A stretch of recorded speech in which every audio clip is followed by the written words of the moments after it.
try to reconnect. Hey, there you guys are. Welcome to the Dr. G Show. You know, it used to give this countdown 3, 2, 1 action, right? But now it doesn't do that. So it's just instantly there. All right. Tonight, we haven't had a show for a couple weeks. So first we had Halloween, and then we had technical problems, and still trying to fix that because, you know, the video camera I have is it's blurry. So I switched back to my phone, so it should be a little bit better now. There's no sound? Is there sound?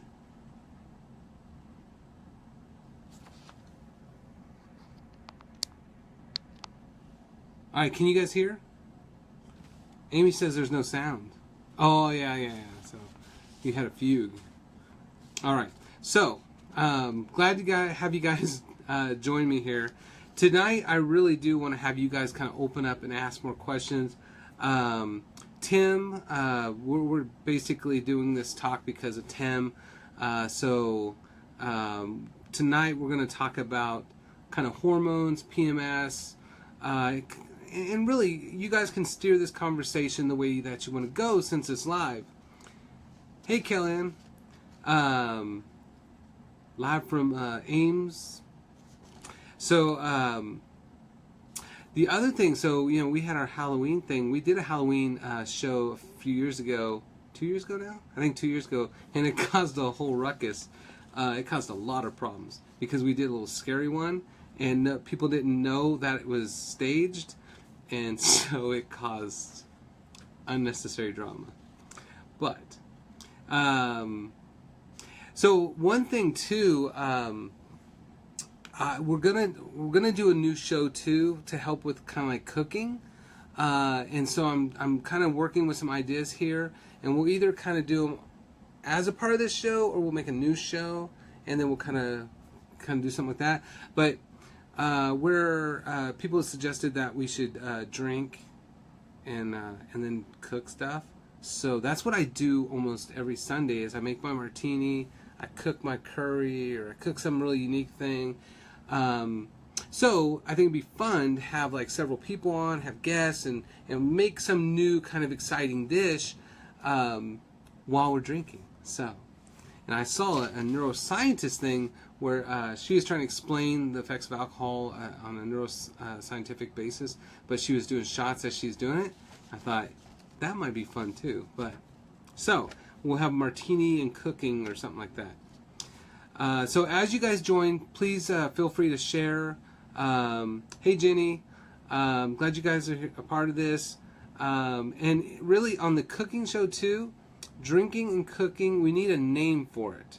So if you guys have ideas for like a good name for that show, that would be awesome. And some of you guys may not know, but I used to have a cooking show on Channel 43. And sometimes you can still find the videos online on YouTube. But I would make all kinds of stuff. I posted a few of those in my feed, I think a couple days ago. So you can kind of look at the old cooking shows. The quality's not good because I had to convert it from the TV studio. And it didn't convert great. But you can kind of get the gist of it. So we want to reproduce those. So we need your ideas on that. Make sure you guys share this with your friends and family. Appreciate it if you like it. We usually get quite a few views, especially after the fact, but hey Jacqueline, glad you guys are here. So tonight we're going to talk about hormones, and again, I'll have a tentative idea of what we're doing. Now I can see your guys' feed coming through too, so feel free to post all the questions that you want, and then we'll kind of steer the direction of this conversation.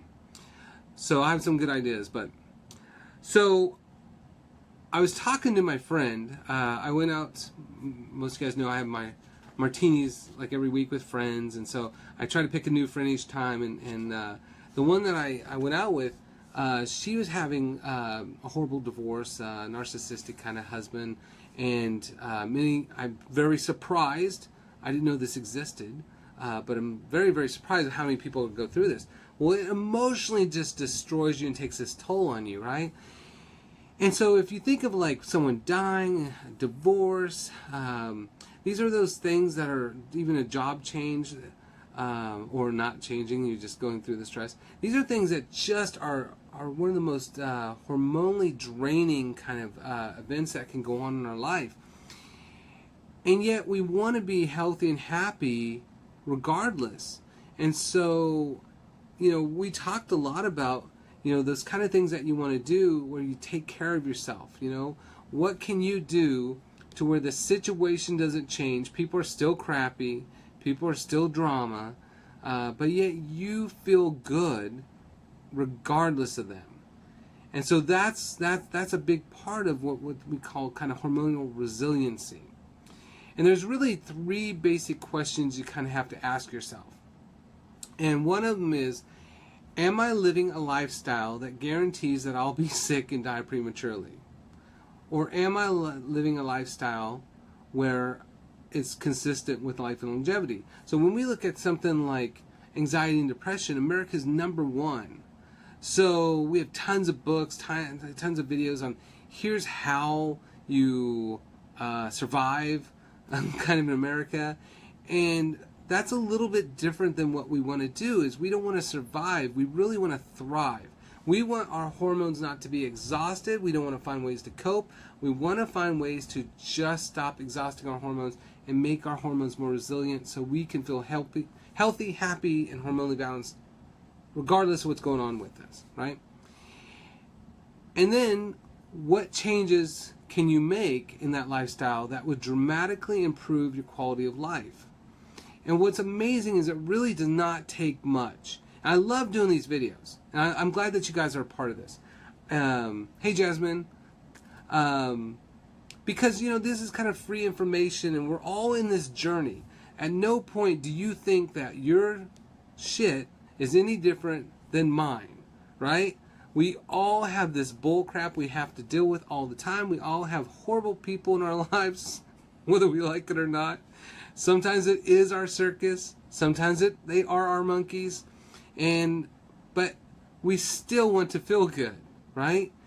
And so, what I did for making myself happy isn't maybe necessarily the same thing someone else would do, but it's on that same kind of continuum.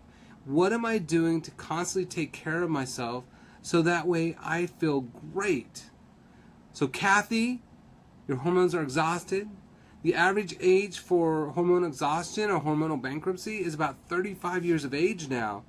So, but we don't have to be. And what's funny is you look at, there's a chart, I'll draw this and hopefully it'll look right. But this is kind of like, when you think of anxiety and depression, this is where America is. We're the #1 anxious and depressed country in the world. Then here's the next country, and then most countries are down here. And so it isn't that other people aren't being exposed to stress. But why can they feel happier? Why can they be healthier than us? Why do they deal with the same crap but have a better outcome? And so that's what we want to talk about. So post your questions too as we go through this. And I'll tell you, my solution that I've been doing for the last year to really, I wake up happy and I go to sleep happy. I run and I smile. Like, it's crazy. Like, it's just the bizarre. Like, when you feel like normal and you feel like happy and then you feel like, is this normal? Like, is this okay? Like, I'm happy running? Like, that's right, crazy, But today, this morning, I've been running. I've been doing that couch to 5K. And today meant 60 miles that I ran since I started. And so, I got it because Amy was doing it and Donna was doing it. And then Donna was peer pressuring me into doing what I practice, or practice what I preach, right? Concept, huh? And so I started doing it. And so I did couch to 5K, and that dramatically changed things. And again, it wasn't that I usually could run, but holy crap, I sit on my butt all day and tell people how to get healthy. So it was a huge change for me. And now every 3 days is about when I run, and it's usually 1 to 3 miles. But again, I don't have it figured out. Some days I walk, some days I run, sometimes I jog really, really slow. But what I do is I do something. I get out and I do that. So that's the most important thing, is don't worry about being perfect. Just worry about doing something different, something that's positive, and make it a part of your lifestyle to where, you know, if I haven't ran for 2 days, I'm like, I gotta run. I gotta go run. And even if it's weak, I still am like happy because I'm doing it. All right, Jacqueline, you know, you want to know about infertility. So that's a big one we'll talk about today. And yeah, cutting the sugar, but we'll talk about that because fertility, let me make a note. Fertility is usually a pretty straightforward thing. And we had some amazing cases in the last 15 years with fertility. The other thing, I started doing yoga. And so when I was talking to that girl, it was the same thing. Just do yoga. And many of you guys know I posted that video of me doing yoga. But it was the first half before my camera ran out of room. Apparently 5C sucks. So I got to get a better iPhone, I guess. But you know, the first half, you know, it allowed you guys to see that I've been doing yoga off and on through summer, you know, but mostly free events. And then I did that Just Tim's It. And so I wanted you guys to see that I don't do it very well. But what I do is I do it, right? So the days that I don't run, I do yoga. And I do yoga, right? So what I'm going to do too is, you guys got to see the first half, which is the better half of me doing yoga. The second half, when the video stopped, that's when I really start getting tired and fall out of position. I'm just like, oh, screw this. That's what you guys got to see. So I'll videotape the second half. And then you guys can, again, appreciate that. You don't have to be flexible. You don't have to be good. You just have to start it. Because just like that 60 miles, right? It came a mile at a time. It came at 2 miles at a time. It came from not doing it to doing it. And it adds up. So the yoga that I do now, I've been on day 10 for I think the last 5 times. But it makes me happy. It's hard. But I'm getting better. Right? And, hey Diane. Or Diana. So, you know, that's the important thing of just doing. And meditation, as you guys know, we had Scott Spradlin on several times, and he's awesome. And, you know, that was, again, another thing where it was just like, that really rocked my world. That was one of the first things when, you know, all the trauma of life and just the horrible stuff that's going on in my life, and it was just like, wait, this means something to me, you know? And I told people all the time, you got to do this, you got to do this, but I didn't do it. And I started doing that. And again, mindfulness was the first thing. Is I asked Scott one time, I said, so what point do you get good at this? What time do you perfect it? Like, how long does it take before you're like, I'm a guru, I know what the hell I'm doing? And the reality is, it doesn't exist. So you are constantly trying to refocus, because life is categories. Life is constantly trying to pull you in every direction, but the ones that are going to win this game, the ones that are going to have hormonal balance, are the ones who can bring it back. Distraction, bring it back. Distraction, bring it back. So meditation is not about mindlessness, but really mindfulness of being in a distracted world, distracted environment, distracted family, and feeling like you can bring things back home, that you can refocus, and knowing that you're not going to be very good at it, right? Yeah. So Phoebe, exactly right? I can't stop my mind during meditation. Guess what? I've been doing it for 8 months. I can't either. Scott teaches it. He can't either. But that's not the goal. The goal is not to be perfect. The goal really is to be able to redirect. So I'm breathing in, I'm counting my breaths, I'm breathing in. Oh, there's a horn. Oh, there's someone moving over there. Oh, somebody coughed. But can I keep bringing it back? And really that running, the yoga, and the mindfulness, That's where I've really tried to be really transparent, because I suck at it, but I'm getting better. And that's what you should do, is go suck, be horrible, fall around, be stiff as hell, but stick with it. So, yeah, so Phoebe, that's right. It's difficult. Everything's difficult. It's always difficult. But it's the keep doing part, right? So you're doing it brilliantly. Just keep doing it. And you know, like this summer too, I did the no crap, eat real food. One of the other things too, I'm very gregarious, as you guys might know. I'm a very people person, so I'm an extrovert. And I recharge my batteries by being with others. And so I do this kind of martini and friend thing like every week. And so usually it's a different friend.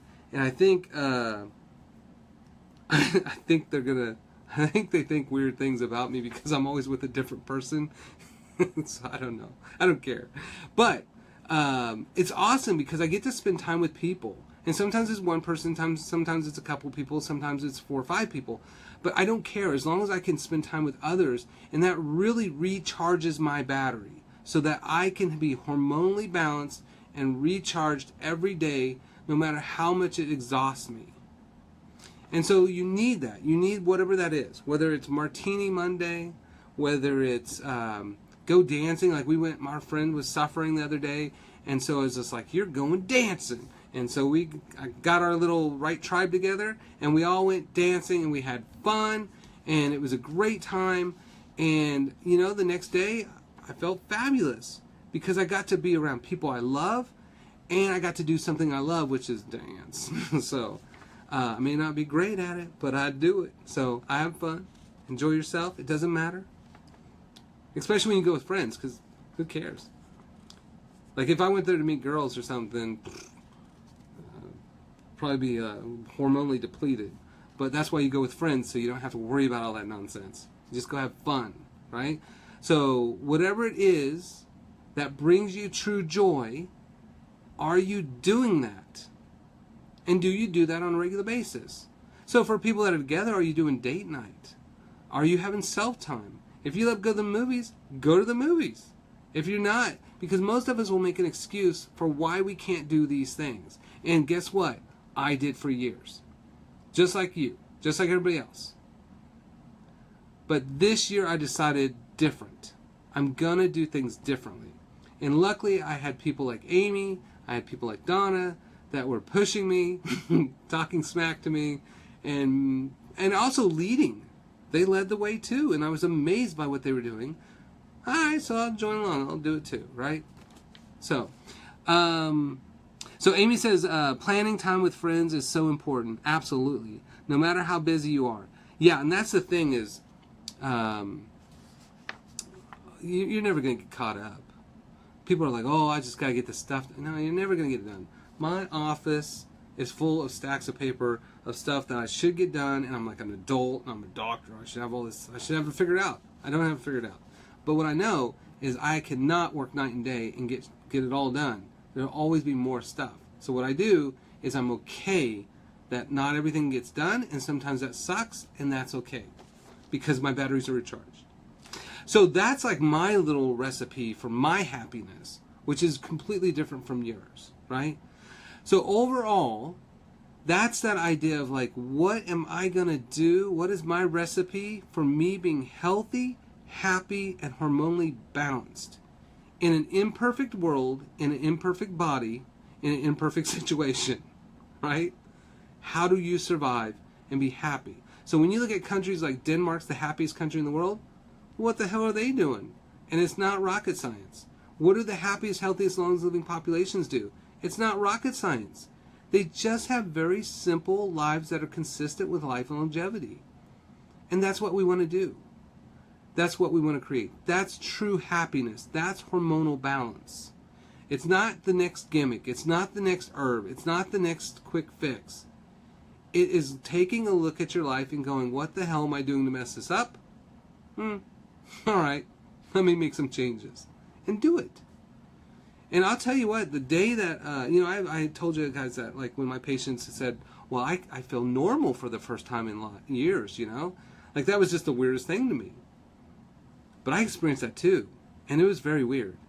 But I remember, like, when I first started, especially the mindfulness and doing the running every day, meditation, like, I remember, like, laying in bed smiling, and then, like, what the hell's wrong with me? Why am I smiling? And waking up, and my cats are there in my bed, and I'm just like, it's going to be a good day. Like, I'm happy. And it's just, I can deal with anything before. But now I don't want to deal with everything. I just want to make things work, but really take care of myself. And Amy says, all that works until PMS time rolls around, and then anger and sadness grab you. Okay, so let's talk specific things about hormones. So one thing is kind of looking, hormonal balance. So there's a few things. Like, there's a protocol that we do with most patients. And the typical protocol is food is medicine, and what are we eating? Let's eat real food. Let's stop killing ourselves with crap. Because you eat crap, you feel like crap. You eat healthy, you feel healthy, right? Good in, good out kind of thing. Which is, again, overly simplistic, but really, that's weird. All right, just a second here. All right, that said something. So, so then the other thing is, stop eating all the toxic chemicals, wearing those, breathing those. And so that's one of those things when it comes to, like, infertility, when it comes to PMS. One of the other things is not just eat for your hormones, but what are those chemicals that we're consuming or using that are endocrine disrupting? So you guys were awesome because I posted a thing about cologne, and it was funny because I went cologne shopping with Jessie, and she said your people like went to town on you for posting that, but that's because I tell people cologne and perfume is horribly endocrine toxic, right? It disrupts things and causes things like PMS, infertility, endometriosis, fibroids, breast cancer, uterine cancer, men growing breasts, all that. And so I got my feedback right back to me, which is funny because, again, I'm just as accountable as everybody else, right?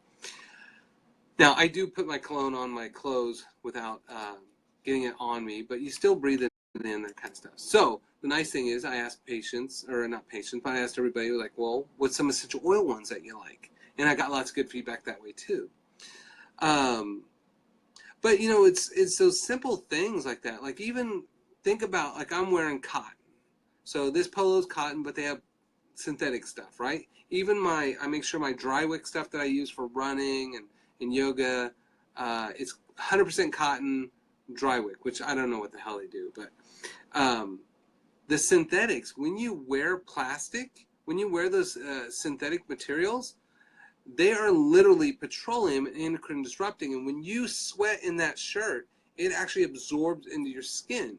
The same way as, like, they probably make a big deal for women, but guys need to deal with this too. But wearing synthetic underwear, right?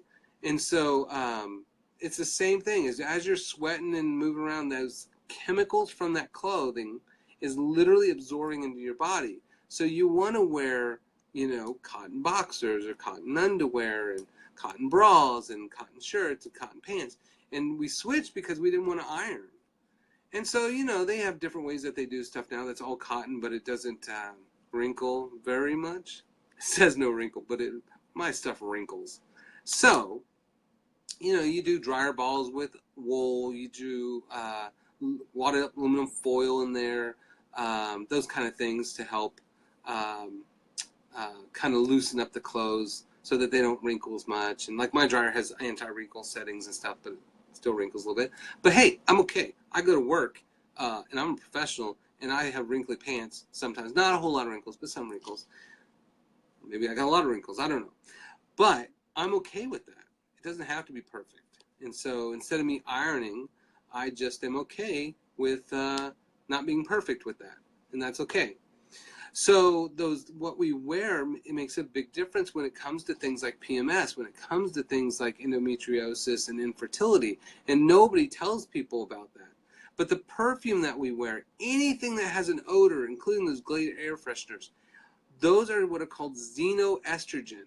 And so those things actually emit estrogenic chemicals that your body mistakes for estradiol or E2, which is the most dangerous of all those.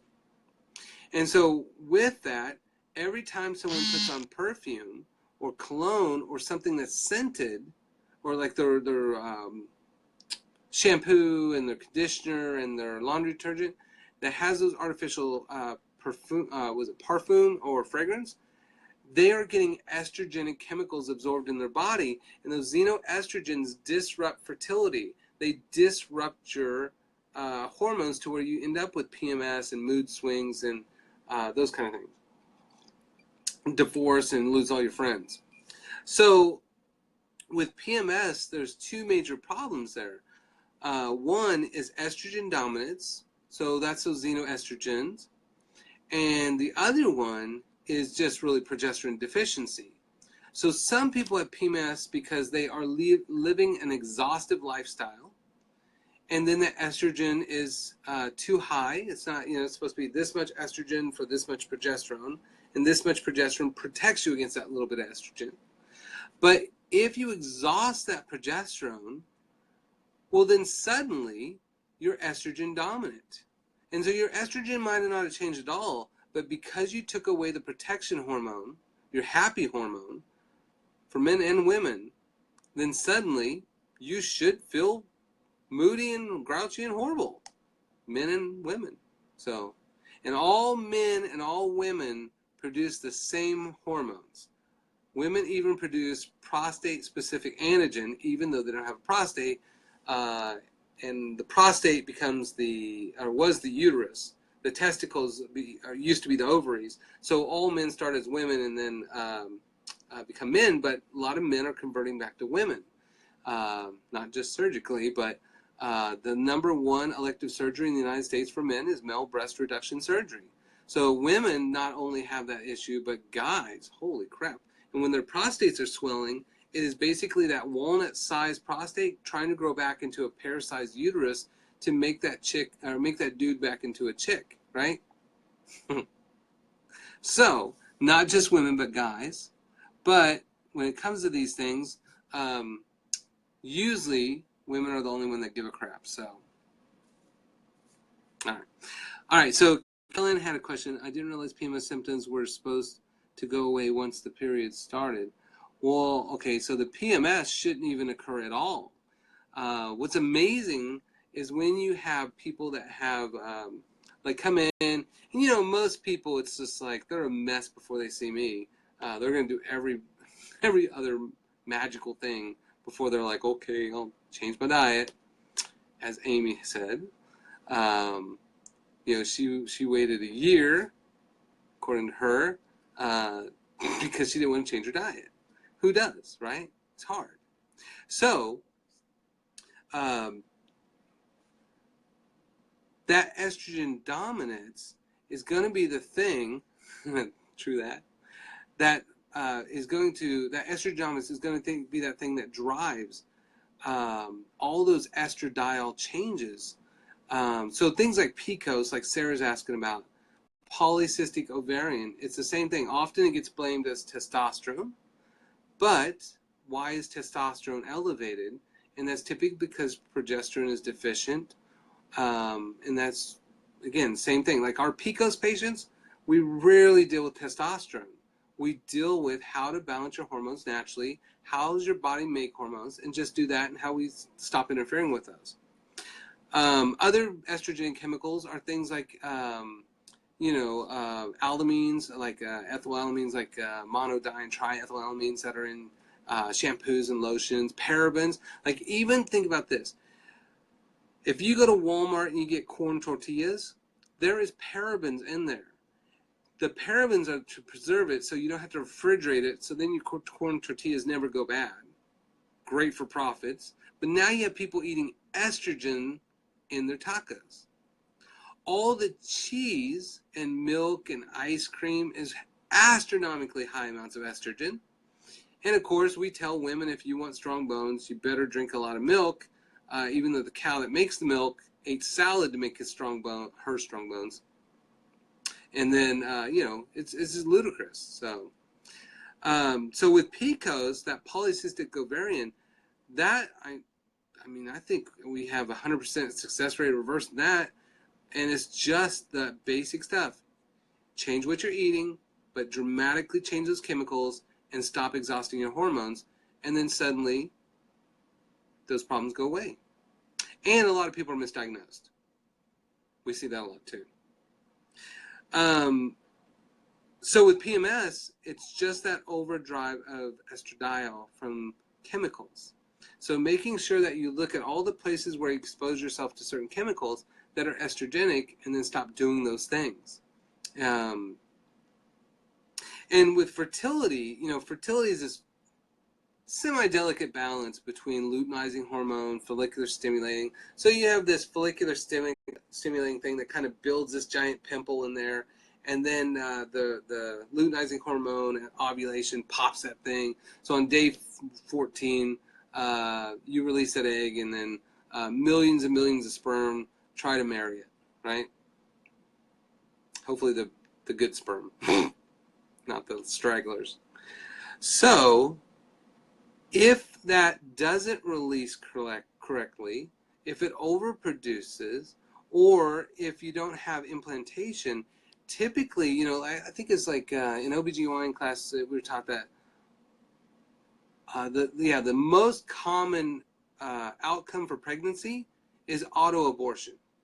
The body says we don't have enough nutrition or hormonal balance, things like progesterone, to maintain this. So it just reabsorbs it. And that's the most likely outcome for most pregnancies. And so most people reabsorb before they ever even know. And a lot of that is just progesterone deficiency. And again, that doesn't mean take progesterone, because your hormones work off of a process called negative feedback. So if you take a hormone, whether it's synthetic or bioidentical, you downregulate your own production of those hormones. So taking progesterone lowers your progesterone. Then you raise the dose, and then you lower it more, and then you raise the dose, and then you lower it more, and then you raise the dose, until you're completely dependent upon that hormone. And that's not how it works. I did that for years when bioidentical was the thing after 2005, and then when it was health initiative. It was like, oh, I'm doing a good job. No, I was screwing up people. So I finally, after teaching anatomy and physiology for 6 years, was like, how does it work in other countries? What are they doing? So we just do that now. We just stop causing the problem. So I ask me more questions, okay? So on fertility, on PMS, we'll go into a little bit more detail as you ask questions. But the reason that we exhaust our progesterone is because of constant cortisol consumption or stealing of progesterone. You have cholesterol. Well, first of all, if you lower cholesterol is what makes vitamin D, so you lower vitamin D. If you lower cholesterol, you lower testosterone. If you lower cholesterol, you lower progesterone, cortisol, anti-aging hormone like DHEA. If you use statins to lower cholesterol, you lower your ability to make the hormones that make you feel awesome and keep you young and healthy. So whether you do that through a statin, which is horribly toxic, one of the worst medications in my opinion, or if you do it through natural, like niacinamide, non-flushing niacin, you take that B3, it'll then help decrease the amount of cholesterol you make. Well, great. Now your testosterone's low. Now things suck, right? You don't want that. So for the estrogen dominance, we want to have lots of cholesterol that then makes those hormones that allow us to feel healthy and happy. So your liver makes 80% of your cholesterol. Your diet's 20%. So it's basically a self-regulating system until we mess it up. Jasmine says, how can I lower DHA, the aging hormone? So it's DHEA. No, you don't want to lower that. So the DHEA is actually the largest amount of hormone in your body, and it's what keeps you young and healthy and vibrant. So when I met Jasmine, she's in our meditation group, I thought she was 20-something, but she's not.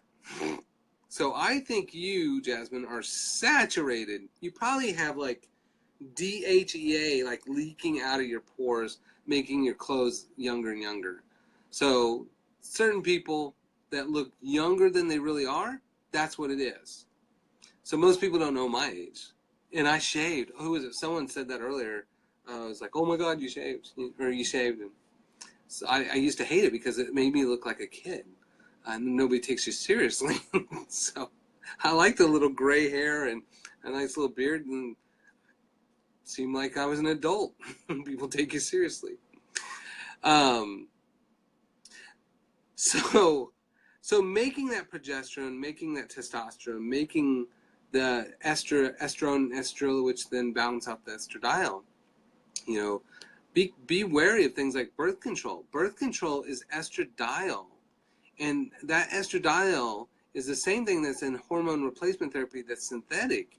And it literally increases the risk of heart disease in women by up to 87%, which guarantees that women are going to have more heart attacks.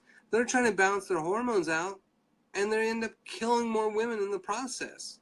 And now women are more likely to have a heart attack or stroke than men. So we have to retrain doctors, rewrite medical textbooks, which is crazy. So we cause that problem.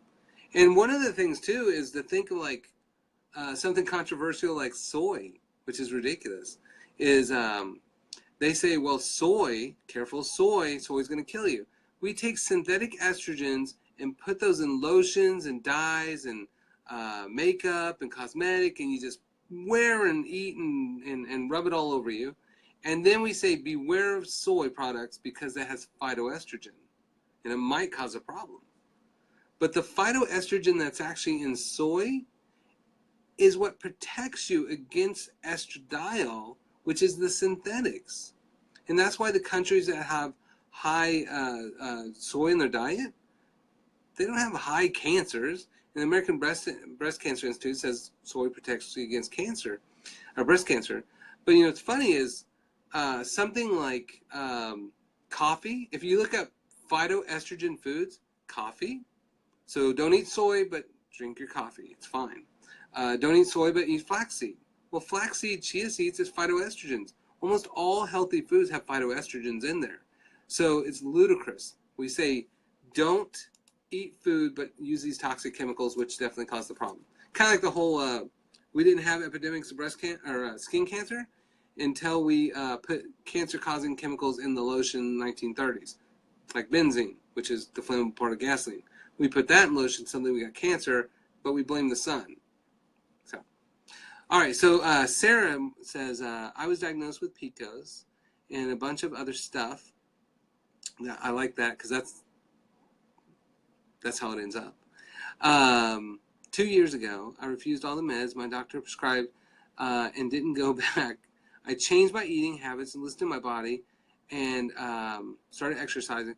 So, and again, I think it says see more, which just sounds like that's a dude's name off Simpsons. But, okay, so it says, okay, so yeah, 60 pounds lighter. Yeah, awesome, right? And, you know, one of the things I did more of back then, back in the day, was I helped make videos for the Clean Eating Challenge, and I was advised them, and it was amazing because you had all these people that were told food can't heal you, food can't heal you, your hormones suck, you're screwed, just take antidepressants for the rest of your life, and then they changed their diet. They stopped using all those chemicals, and all of a sudden these people got off all their meds and they felt great. They were told food will not cure you, food is not the problem, and yet that's what they changed and they felt great. So I love testimonials like that, right? It's not rocket science. To be hormonally balanced is not rocket science. It's not complexity. It's the simplicity. Yeah, even Amy, food definitely can cure you. Food truly, truly is medicine. And when we talk about hormonal balance, food's a big part of that. And there's lots of good herbs and all that kind of stuff too, and essential oils are great for that. But really, it's stop causing it. So Kathy says, what kind of diet for PMS and perimenopausal? You'll like this answer. So the diet for one is the diet for all. You want a diet that's consistent with life and longevity. Just eat real, actual food. Eat to where you're not hungry. Don't eat till where you're full. Get rid of the sugar and the morphine and the a lot of times people are exhausted, and so then they turn to food to feel better. So sugar is as addictive as crack cocaine. Something like wheat and dairy both have morphine in there that's 20 times more addicting than morphine as a street drug. And so suddenly, the people are addicted to foods to try to make them feel better. Caffeine's the same way, so then they're drinking a pot of coffee, then they start smoking cigarettes. But all they're doing is allowing their hormonal exhaustion to occur until those things will no longer satisfy them. And you've diminished dopamine to the point where there's not an amount of dairy or ice cream that's going to make you happy with your crappy day. So, what kind of diet? Food. Real, actual food. Fruits, vegetables, nuts, seeds, berries, legumes. Pandora's there, right? Nuts, seeds, berries, legumes, right? Fruits, vegetables, nuts, seeds. The same thing that you would eat if you were on an island by yourself.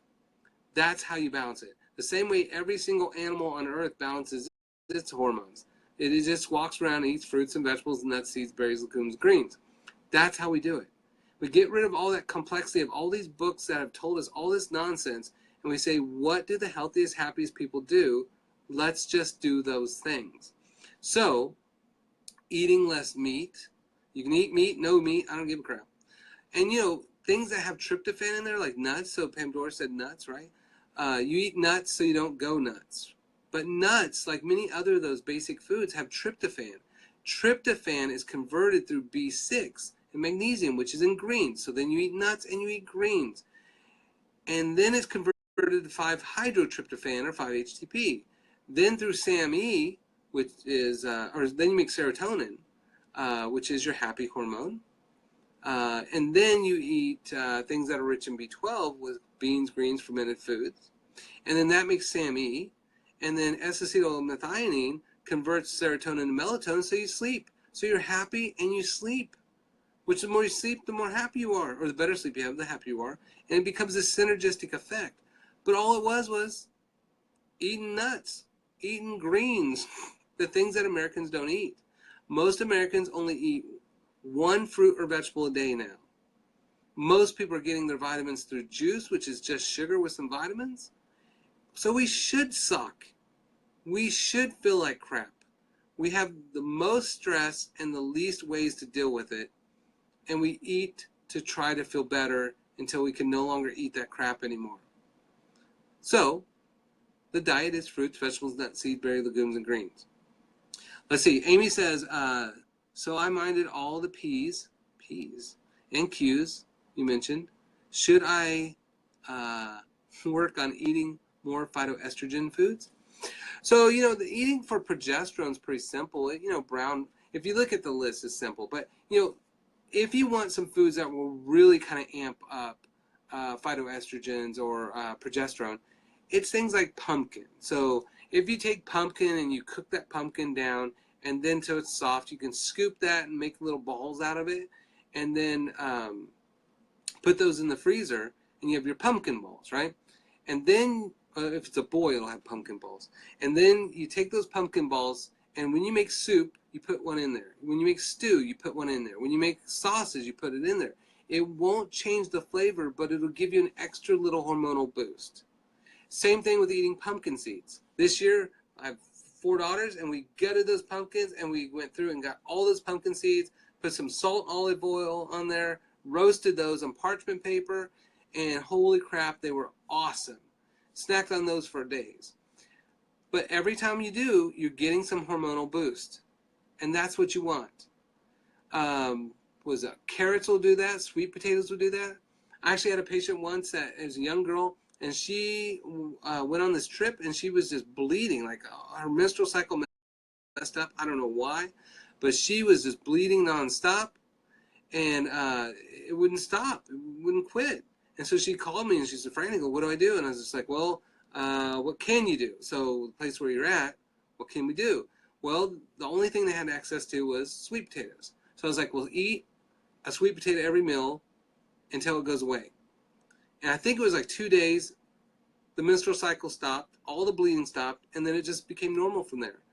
And so just the amount of progesterone or phytosterols from that really bright orange food was enough to regulate the balance. And Jenny says, I put pumpkin in my chili. It's really good. See? So that's exactly it. Hi, Sarah. Thank you for joining. Please share, you guys. We have a few more minutes left, but you guys got more questions even after the video. I know a lot of you guys watch this later, but please feel free to post more questions, and I'll go through those and answer those too. Remember, we're looking for a name for our show too, the cooking show. Call it Amy's Drunk Cooking. Amy's Drunk Kitchen. That's what she called. Okay, so Sam says, how will pumpkins, sweet potatoes, and carrots change hormone levels in your body? Do they act on the hypothalamus? So that's a good question. Basically, they're building blocks. And that's really what we want to do when we talk about hormonal balance. We don't want to force the body to make hormones it doesn't want to make. It wants to make you happy. It's always designed to make you happy until we exploit or disrupt that process. So the goal isn't to eat foods that force it. It's just to provide the ingredients to make them. So that's why if you do tryptophan-rich food, you can make all the serotonin you want. But if you take serotonin, then you downregulate your serotonin. If you take SSRIs, which trick your body into thinking you make serotonin, then you make less serotonin. Does that make sense? So the goal is to put the building blocks. So if you put tryptophan or 5-hydrotryptophan or SAMe or B12 or 8 fruits, vegetables, nuts, seeds, berries, legumes, greens, then you put all the ingredients in there, and then suddenly you can make all the hormones that you need. But you also have to stop exhausting those hormones. And that we've talked about in several videos. So kind of like Erica, thanks for joining, right? How can you lower cortisol? You lower cortisol, that's the main thing. That's the thing that stills that progesterone. We can either be happy with progesterone or stressed with cortisol, but we can't be both. But as Americans, we choose stress. And the two biggest things, so, like Erica, in the beginning, my thing is like, for me, it was martini and friends and socializing and running and yoga and meditation and stop eating crap. That was how I de-stressed. That's how I stopped exhausting my cortisol. Some of you guys that are on here that have been part of this for a long time, post what you do to get rid of your cortisol. One of the biggest ways to do it is to, not my circus, not my monkeys. I want to make sure I answer Sarah's question too, or talk about that.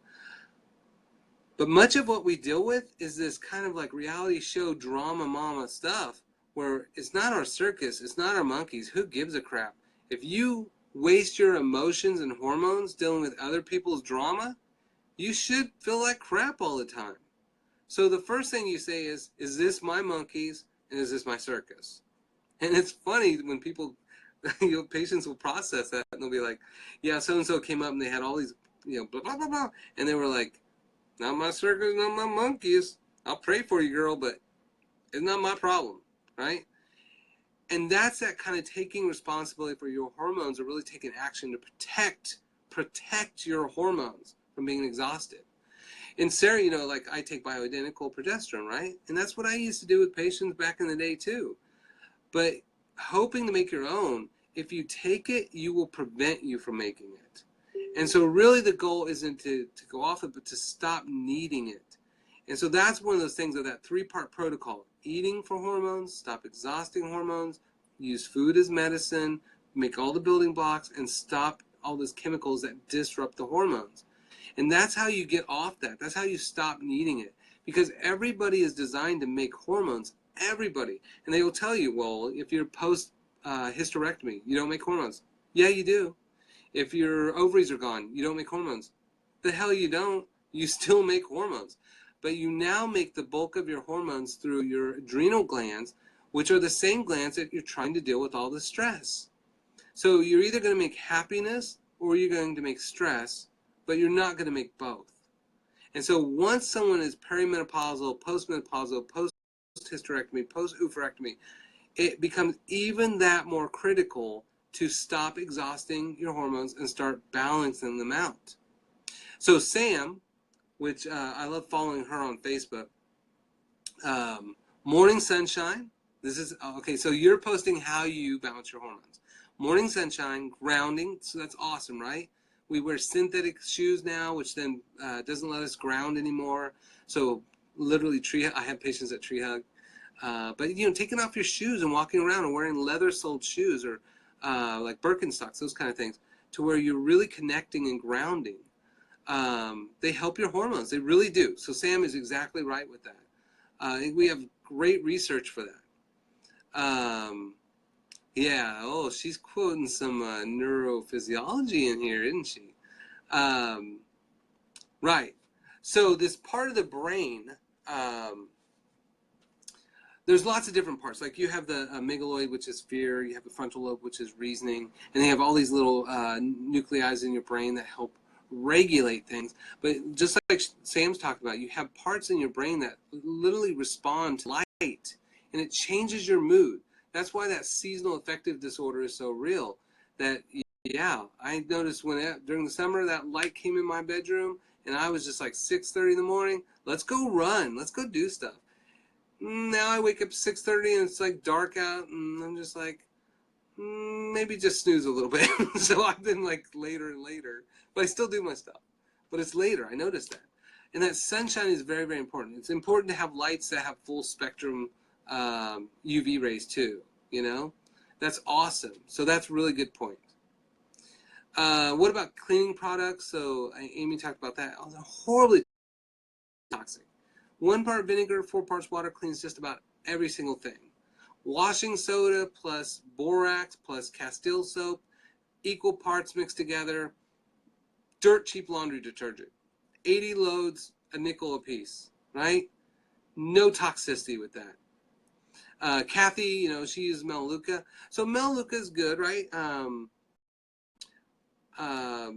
You just don't want to worry too much about sterilizing everything. So that's originally tea tree oil, which was a miracle ponds in Australia, the cure-all ponds, right? So it's really good. It's really good. And there's lots of great products out there like that too. Yeah, and Sarah, that's very important. And that, I have that on here too, is, you know, when you talk about hormonal balancing, you're really talking about how do I change, not how do I change my environment. We live in a shitty, imperfect world with shitty, imperfect people in shitty, imperfect families. How do you become happy? Right? It doesn't guarantee your life's going to suck and you're going to be hormonally imbalanced. It just means you have to change you. So you can literally rewire your brain, called neuroplasticity, in such a way that you can change 30,000 neurons in the places they go in your brain simply by doing yoga, mindfulness, meditation, mandala coloring. Those are awesome. They work the same as yoga. A different thing, but on your brain. It changes your brain. So that way, when you are in the same situation, your outcome is different. And so, like Sarah, your reaction to it, right? It is not the situation that sucks. It's how you respond to it. And that's the amazing thing about, like, even what I did this year just for myself, is my life did not change. It was still, there's crazy stuff around me. People being horrible, but I'm happy. So I win. I win. And that's the key. Your job isn't going to change. People aren't going to change. You're not going to fix anybody. But you should go to bed happy. You should wake up happy. You should be happy during the day. And people should notice that. So Kathy, she says, what do you recommend for low blood pressure? It's tough to do yoga and cardio. So part of that may be hormonal exhaustion at that point. A lot of times you're in that very beginning of, I can't tell if the video is going slower or not, but like it's chopping up for me. I hope it's not chopping up for you guys. But that's a great question. And a lot of times that has to do with just exhaustion. Epinephrine, norepinephrine, cortisol, those kind of drive that normal blood pressure. But if it's too low, it may just be from the exhaustion part. And there are great. Now, one of the great things is adrenal adaptogens. Ashwagandha, shistosandra, rhodiola, tulsi, holy basil, anything with some crazy ass name is probably an adaptogen. And adaptogens, again, are building block things. They do not mess up your hormones. They help bring them up if they're too low, which then might make that yoga a lot easier. But if it's too high, it'll help bring it down. And so that allows balance, and that's really what we want. Now, those are short-term fixes because we really want long-term solutions, right? And it doesn't take long to feel good. It's usually like 6 weeks. If people like change through that protocol, if you change your food, you change your chemicals, you change your exhaustion, it only is about 6 weeks before people are like, I'm normal and I feel happy. Like my life is different now. Same husband, same job, same friends, but now they're happy. So, oh, okay, sorry, it's chopping up. It's charged. I don't know what's going on. Maybe my phone is hormonally exhausted. That's probably why. All right. So, okay. So as we finish this tonight, make sure that you still post questions or concerns that you guys have. And, thank you guys for joining me, and I really appreciate this. Please share this with anybody that you think it'll help. It's amazing. I think Suzanne told me that we reached like, I don't know, 1,500, 2,500 people or something like that. So that's really awesome.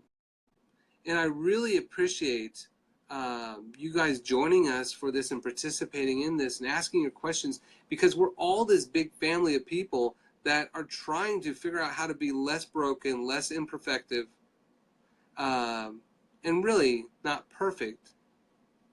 I think there was a good video on Facebook about how the Japanese take broken things and put gold in there, and really it's embracing those crow lines, embracing those laugh lines, right? Being okay with who you are. And who gives a crap what other people think most of the time, right? So, thanks, you guys. Keep posting.